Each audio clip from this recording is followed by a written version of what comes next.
Hello crafty friends, it's Jess from jesscrafts.com, and today I am here with a 12 by 12 no scraps template. I'm going to show you how to cut 2 pieces of 12 by 12 cardstock to create 12 cards with no scraps.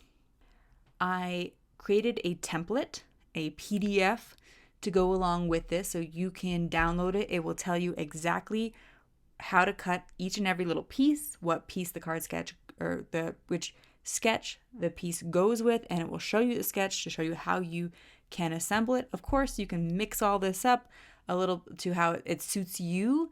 You might create scraps if you deviate away from the size of the cuts, but any of those elements you could play around with. Like maybe I put them on opposite sides of the card and you want to put them together, but if you take all those pieces, it should work out. I'm just trying to give you a sketch so that you have an idea of where to start with it. I'm going to take one 12 by 12 piece from this Simple Stories Little Princess collection. I'm going to pick a piece of paper that works in every direction on both sides. A lot of the papers in this collection kind of have an obvious top and bottom, and that is possible to do with these templates. As far as I didn't actually test it out, but I think you could do this even if you had an obvious top and bottom. You might need to make some adjustments, but it definitely works well and easy if you don't have an obvious top and bottom. And those are kind of always my personal preferences anyway, because I like simpler patterns. There are a few pattern papers in this collection where I'm like, oh, this is going to be a challenge to use, but I'm sure I will find purposes for them. But in the case of wanting to share a no scraps template, that's where my thought process was. So you could create this even if you have a collection that doesn't have 3x4 cut aparts. This Little Princess collection did. It had, they were all vertical, and I did make some horizontal sketches because I wanted to show you some variation, and I'll show you how I adapt to that as I create the cards. But if you don't have those 3x4 cut aparts, if you don't have a paper with those, you can take any sheet of 12 by 12 paper and cut it down to the 3x4s, which will also create no scraps. Or you could take 3x4 journaling cards that maybe you have in your stash and you're looking to get rid of and combine it with your 12 by 12 paper. So I took the PDF and I printed it twice. Once, and it'll go in my sketch binder as is. The second printing, I laminated, and I'm going to use it to help me stay organized as I create the video or as I create my cards today. I will also punch holes in them and bind them together at the end so I can use them in the future. You certainly don't have to laminate them, but if you feel like it's something you're going to use multiple times, it can be helpful. And I'm trying to make these resources, these PDFs and all these things, as helpful as possible to you guys. I welcome any feedback that you have on them, though, that could make them more helpful, or if there's anything that's unclear, if you ever see an error in any of them, etc. All right, so how I'm going to start and how I'm going to do this is I'm going to have my template right next to me, and I cut off that strip along the bottom that comes on these papers. Not all papers have that, and technically I guess that'll be a scrap, but to me that's not part of the 12 by 12. So I cut that off, and then I have the sketch next to me, and I follow the directions for what pattern paper I need. I take all the pattern paper pieces that I need for the sketch, and I sort of design the card by picking the cut apart. So I haven't picked out the mats yet. Each of my sketches calls for mats around all the pattern paper. And now you are going to have cardstock scraps from the mats, but to me, that's okay. There's many, many ways to use cardstock. I don't struggle with how to use a 1x6 inch strip of cardstock. I do struggle with what to do with that piece of pattern paper and how to organize scraps of pattern paper. Not so much cardstock personally. So I cut the pattern paper, and then I pick the cut apart that goes with it. Then I take just the pattern paper and the laminated sketch, and I put it in a zip top bag. The ones that I am using are the ones that I use for my stamp sets. So they're super, super thick. They're 4mm, but A lot of zip top bags work, sandwich size kitchen bags, perfect for that.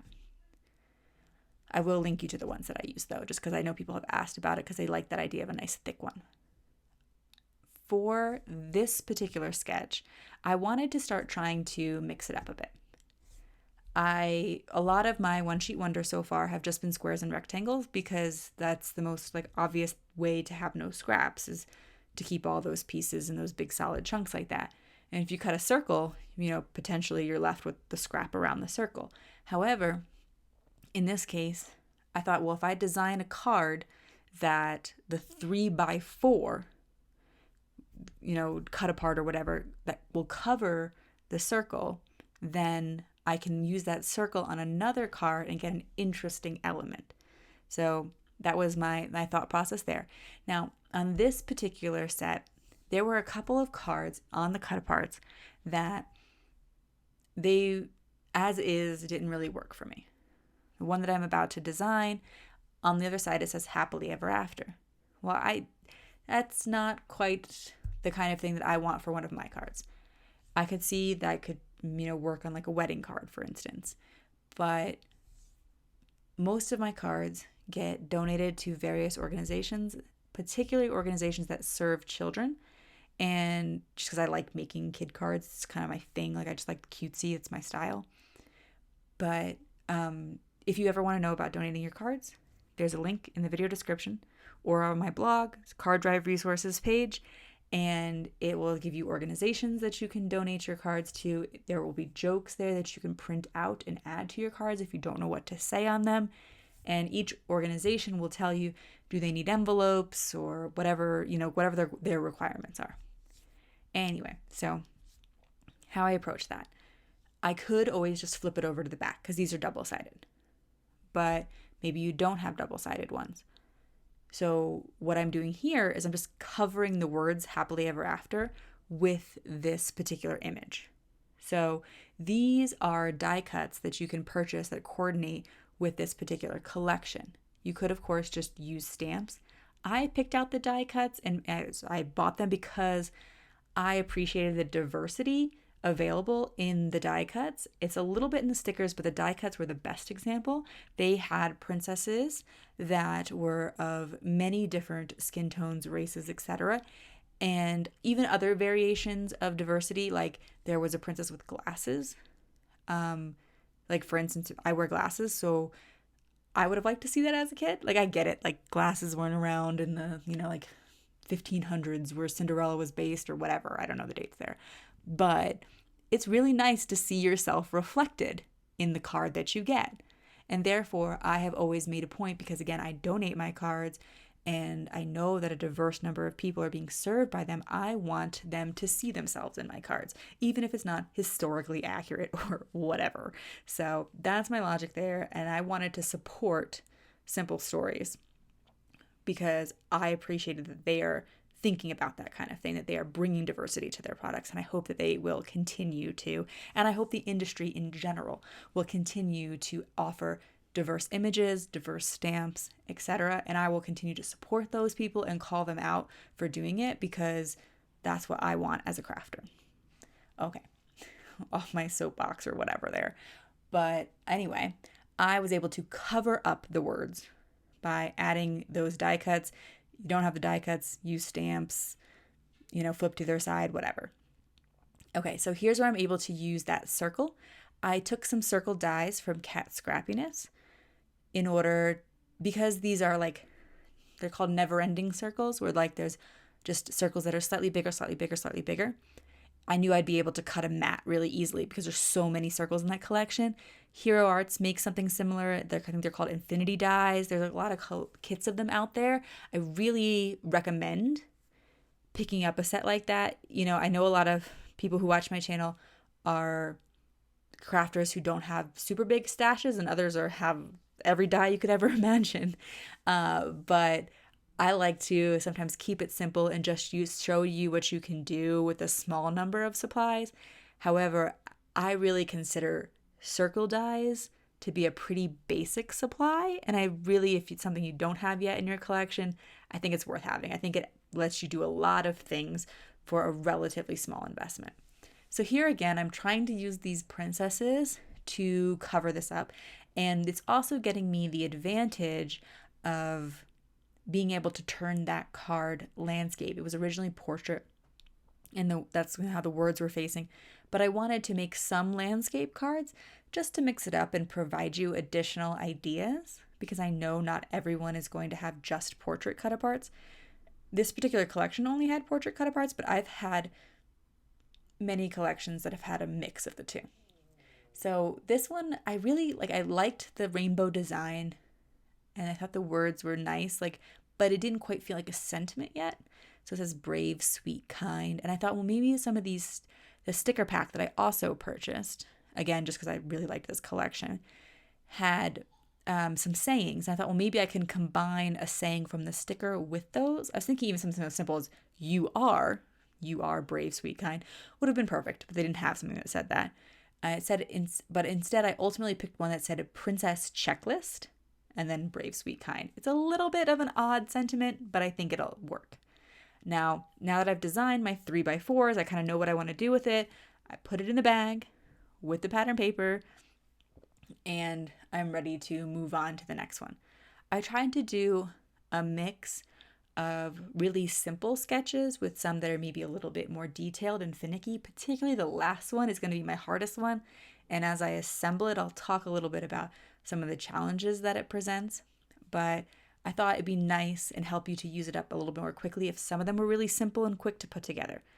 Another thing I liked about this collection is while you might initially think, oh, it's a super, super girly collection, you can only make girl cards with it, I was actually able to squeeze in a few cards that are maybe more traditionally like boy cards, because there was a prince and I was able to use the side of the pattern paper that had just the blue and the sparkles, and there was one that had a dragon, and so I was able to do a similar thing.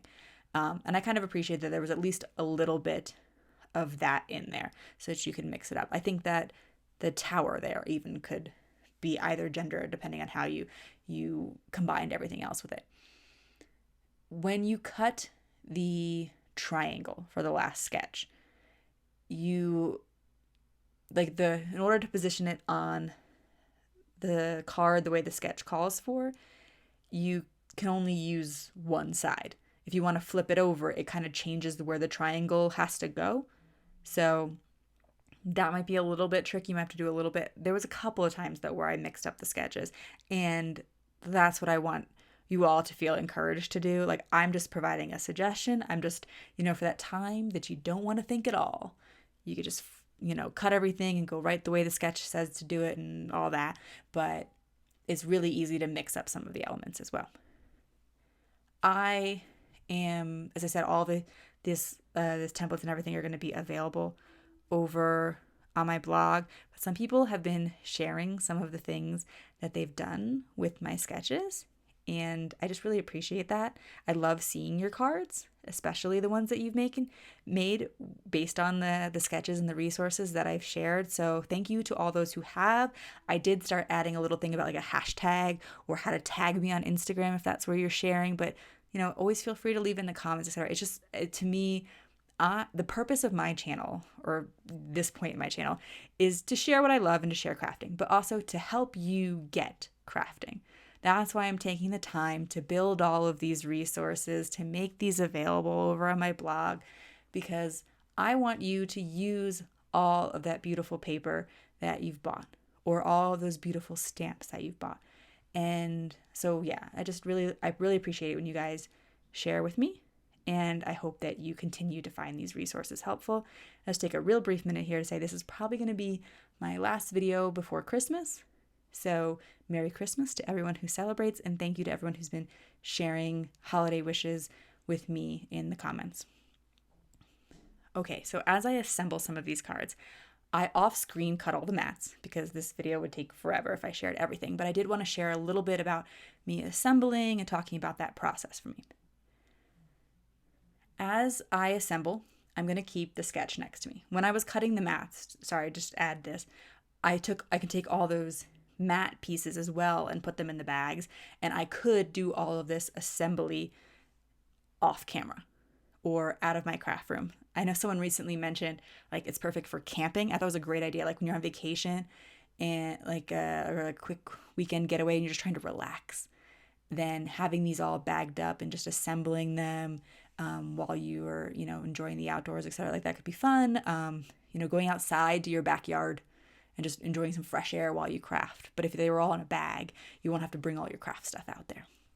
So as I assemble these, if there's going to be a piece of the card that is going to be overlapping another piece, it's always a little bit difficult to describe, but I think it's a great tip, so I always want to share it. That creates a sort of lumpy bumpy thing because there's cardstock behind it, and it's thick cardstock because I really like to use the good stuff. And this is 110 pound from Michael's Recollections. That's the cardstock I tend to use, but the colors are somewhat limited. However, it's a great price. Anyway, if I were to glue down, for instance, that large 3x4 princess onto the strip and the circle, there's a lot of area of the 3x4 card that would just be glued to the card base. This can be, like I said, a kind of lumpy, bumpy issue because the parts that are glued on top of the strip and the circle are higher up than the card base.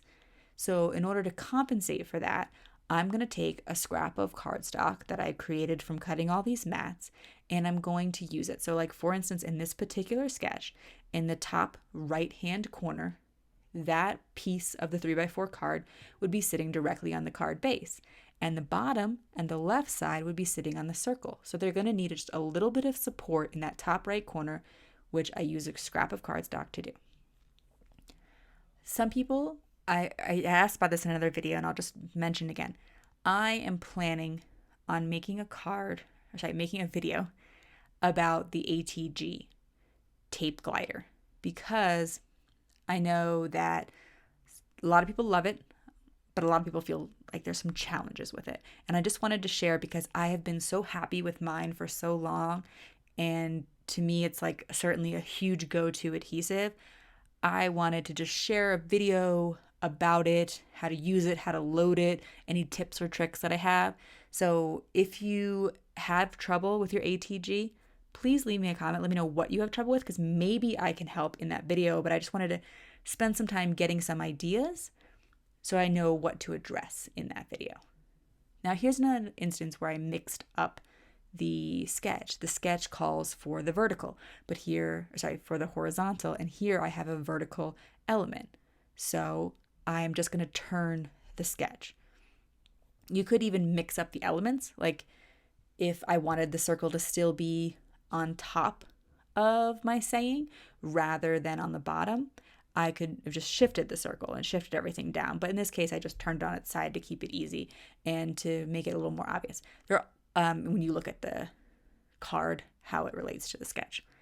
There will be a coordinating blog post, which is where you find the links to the templates, but also it will show you a still picture of each set of cards because the basic process here is that I have 6 sketches, but you're making 12 cards because you're making 2 of each one.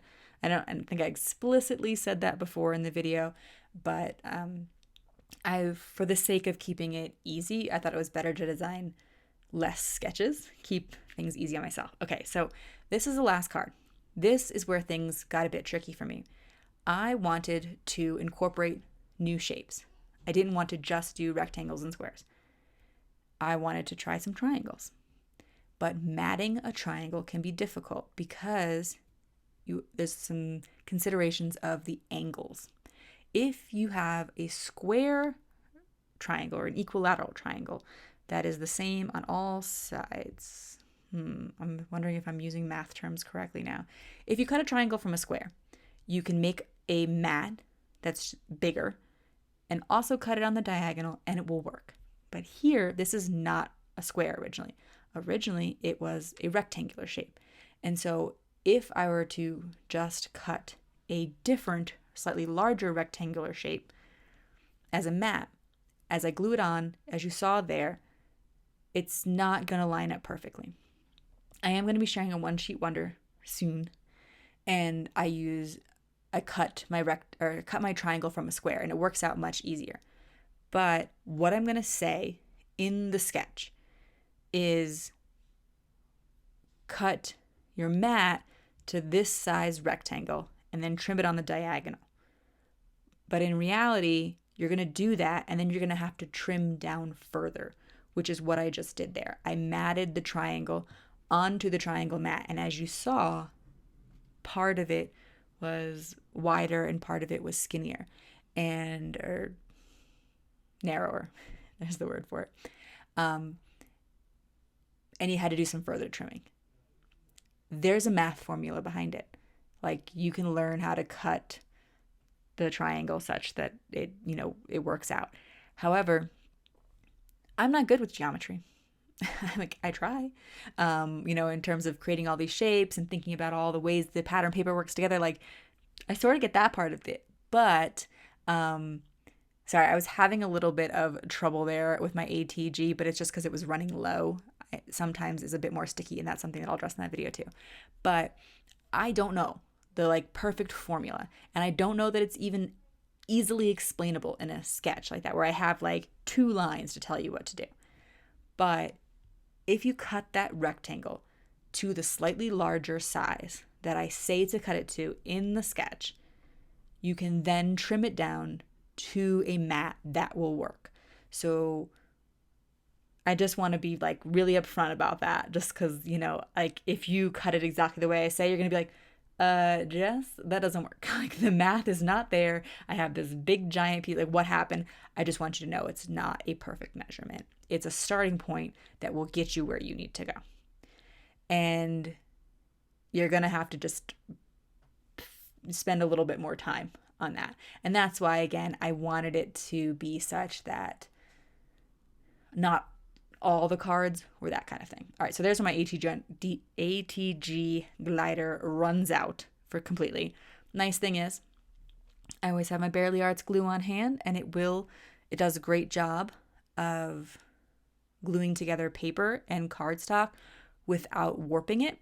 I used Ranger Multimedia Matte for a couple of years, and it always warped my paper. And I think that's just because it's a different kind. It's not quite meant for that. It's made for mixed media stuff, etc. But the Barely Arts glue, as a card maker who uses a ton of pattern paper, it's my personal favorite. It, like I said, doesn't warp my paper, holds really strong. It holds really fast too, though. You do not have a lot of time to work with it. And I don't know, I haven't tried a ton of other glues, but the Lawn Fawn and the Avriel glue, I did try. They hold the paper great. I did find a little bit of warping, and I didn't like that they weren't refillable. The Barely Arts glue is refillable and therefore is cheaper in the long run, and it comes with a fine tip, or you can purchase a fine tip for it, whereas the Avriel and Lawn Fawn tubes did not have a fine enough tip for me personally. That glue holder off to the left is by Make It by Marco. I will try to remember to link it because I've used it a few times at this point, but basically it holds my glue such that all the glue will stay down on the bottom, and therefore when I go to use it, I don't have to shake the glue to the bottom. And as your glue starts getting a little bit emptier, that can be really super helpful. And just for the sake of being clear and honest with you, Make It by Marco did gift me that. I use it because it worked and I liked it, and I had a purpose for it. Okay, so after I glued everything together following the sketches, there were some gaps in the cards, some open areas that I thought might benefit from the addition of embellishments. Specifically, I had purchased these stickers that coordinated with the collection, and I wanted to use them. I had used them a little bit as I was designing and as I was kind of making the 3x4 cards, but I did not completely finish every card. So, for example, sketch number 2, one of them was this floral frame cut apart, and so it had a lot of room to decorate. I pulled out my sketches, I picked a princess, I picked a saying, I picked some little gems, and the sticker pack has a nice variety of different size things, but none of them are quite big enough to hold their own on a card in terms of a 3x4. The die cuts were much better for that. They were overall more small embellishments. Here, This princess works well as an accent to the 3x4, but I don't know if she would be enough to be like the full focal point on a card. These princesses, really simple, really cute, could have been left the way they were, but I wanted to add a sentiment. I could have, of course, gone to my vast stamp collection and found a sentiment somewhere, a sentiment stamp set that worked really well, but I thought, well, I already have the stickers, so I'm going to try to make it work with what I have. I liked adding the little bird there because Cinderella has all her bird friends, and so I was just kind of like incorporating fun little things like that, or like that blank space up there in the sky. I was like, maybe I can add something to that. In this card, a bird would look, make sense because it's a sky image, for example. And there were a couple of sayings in the stickers that were good for card sentiments, and there were certainly a couple that weren't so much. They were a little bit more designed for scrapbookers, but I think if you added some supplementary stamps or other words, you could make it work. I find it helpful to go back at the end to do this kind of thing rather than doing every single design element as I am creating the cards the first time through, because, well, a couple things. It kind of slows down the process to have to make every single design decision right in a row. And so if I can just get the cutting out of the way or get the choices out of the way, and then I can do some things as a batch process. Like I can pick all the stickers at once. I can do all the cutting at once. It helps me to stay organized in these sort of bigger projects. When I'm doing a one-off card, very different. Okay, so those are all the cards I created. Here I just want to show you I took all the sketches, laminated, stuck them on a ring to keep things super simple for me. And that is it for my card video today. If you like this video, please give it a thumbs up. If you're interested in more crafting tutorials and different ways to use your pattern paper and no scrap crafting, please subscribe to my channel. I will leave you links to all of the products that I used in the video description, as well as to some of my social media, so you can check me out in some other places, or head over to my blog and get a whole bunch of templates that you can use, and some videos here at the end for you to check out. Thank you so much, and leave me a comment. I love talking to you guys down there. Have an awesome day. Bye.